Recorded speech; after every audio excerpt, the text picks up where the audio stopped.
Quote, "We are at rest 5 miles behind the front. Yesterday we were relieved, and now our bellies are full of beef and haricot beans.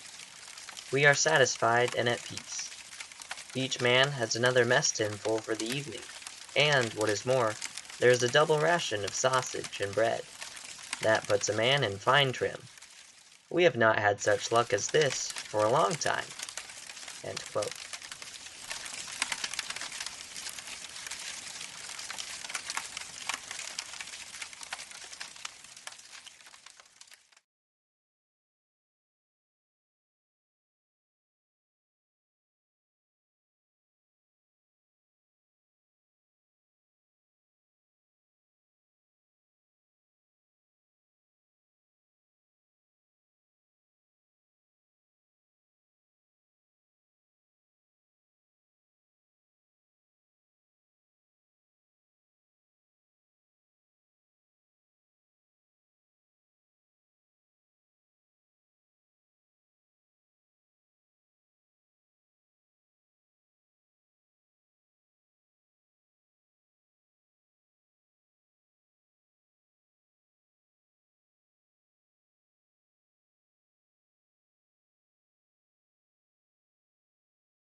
Drop the gun, Frenchie! Drop the gun, Frenchie!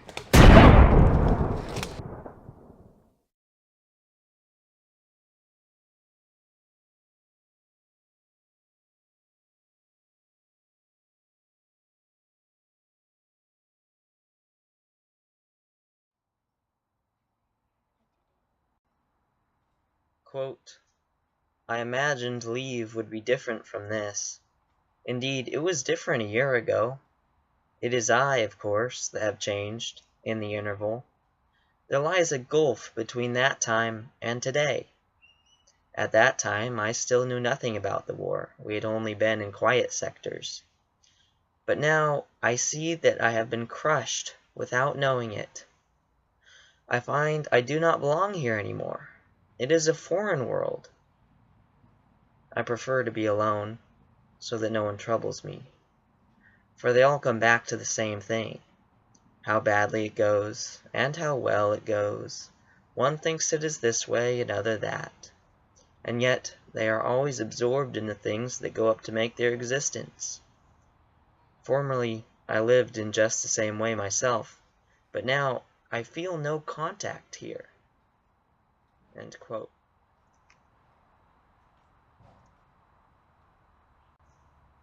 Quote, they talk too much for me. They have worries, aims, desires that I cannot comprehend. I often sit with one of them in the little beer garden and try to explain to him that this is really the only thing, just to sit, quietly, like this. They understand, of course. They agree. They may even feel it so too, but only with words. Only with words. Yes, that is it. They feel it, but always with only half of themselves. The rest of their being is taken up with other things. They are so divided in themselves that none feels it with his whole essence. I cannot even say myself exactly what I mean. End quote.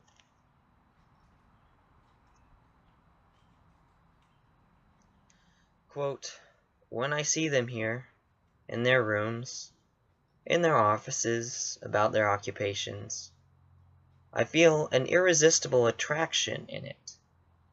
I would like to be here too, and forget the war. But also it repels me. It is so narrow. How can that fill a man's life? He ought to smash it to bits. How can they do it? While out at the front, the splinters are whining over the shell holes, and the star shells go up. The wounded are carried back on waterproof sheets, and comrades crouch in the trenches. They are different men here.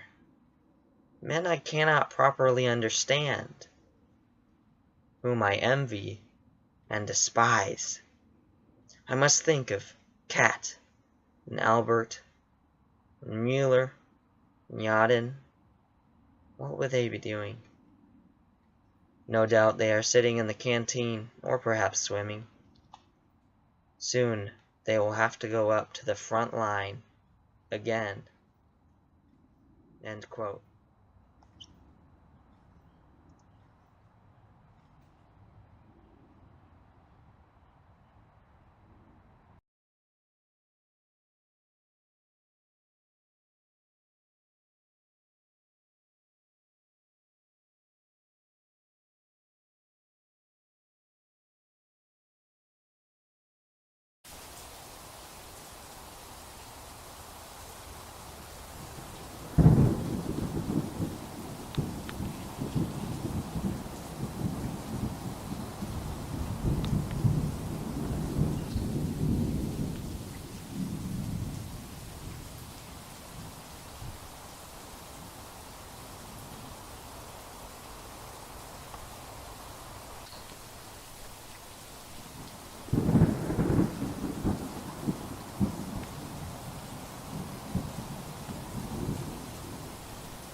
want to help you, comrade. Comrade. Comrade. Comrade. Quote, Comrade, I did not want to kill you. If you jumped in here again, I would not do it, if you would be sensible too. But you were only an idea to me before, an abstraction that lived in my mind and called forth its appropriate response. It was that abstraction I stabbed. But now, for the first time, I see that you are a man like me. I thought of your hand grenades, of your bayonet, of your rifle. Now I see your wife, and your face, and our fellowship. Forgive me, comrade. We always see it too late. Why do they never tell us that you are poor devils like us, that your mothers are just as anxious as ours, and that we have the same fear of death, and the same dying, and the same agony? Forgive me, comrade. How could you be my enemy? If we threw away these rifles and this uniform, you could be my brother, just like Kat and Albert. Take 20 years of my life, comrade, and stand up. Take more, for I do not know what I can even attempt to do with it now. End quote.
Now listen to me, I heard you fellas brag about your beauties over here, and the girls you love so dear. They may be swell, that's all very well, with all their fancy clothes, but I'd a queen of their loving and sweeter than me rose. Oh, Nanny was wrong, Nanny was drink from my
You and them.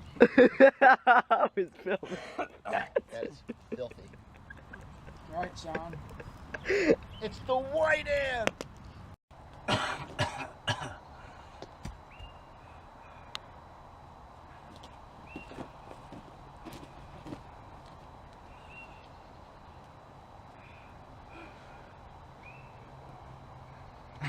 I want to help you, combat.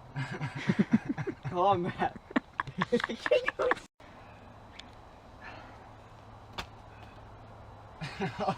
Ah, come on! Dude. 3.6. I think I had to use my behind the butt of him again.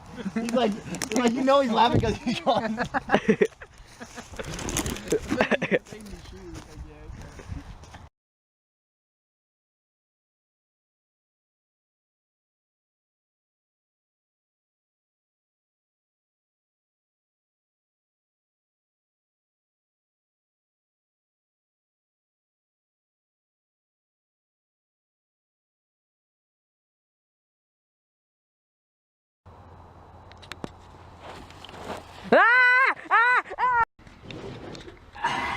You are. Excuse me. I would say. I got it! Oh my god. And just run out that building and then around that way. And then just. Should I like run outside looking around and No, because none of us could shot. Oh. Telling war stories. Okay, so get you're gonna run out first. You want to bring the Oreos or the the chips! What do you want?